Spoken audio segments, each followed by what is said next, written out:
तो दोस्तों ये रील्स देखा आपने, ये रील्स खेसारी लाल यादव और अक्षरा सिंह ने बनाया है। खेसारी लाल यादव का एक गाना आज ही रिलीज हुआ है जो कि बहुत ज़बरदस्त है और उसमें खेसारी लाल यादव और अक्षरा सिंह बहुत अच्छा परफॉर्मेंस दिए हैं।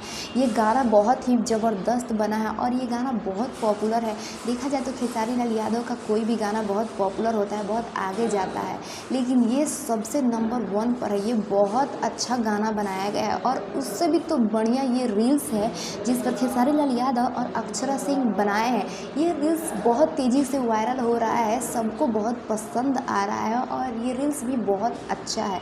दोस्तों खेसारी लाल यादव का गाना जो कि आज रिलीज़ हुआ है उसी के शूटिंग पे बनाया गया है ये रील्स, जो कि खेसारी लाल यादव और अक्षरा सिंह मिलकर बनाए हैं। दोस्तों आपको बता दें कि ये गाना बहुत अच्छा है। इस पर का गाना आप लोग जाकर वेबसाइट पे सुनिए, ये गाना आपको बहुत अच्छा लगेगा और अपनी राय कमेंट्स बॉक्स में ज़रूर बताइएगा कि ये गाना आपको कितना अच्छा लगा और ये रील्स आपको कैसा लगा। जी हाँ दोस्तों, और वीडियो अच्छी लगी तो लाइक कर दीजिएगा और इस चैनल को सब्सक्राइब कर दीजिए।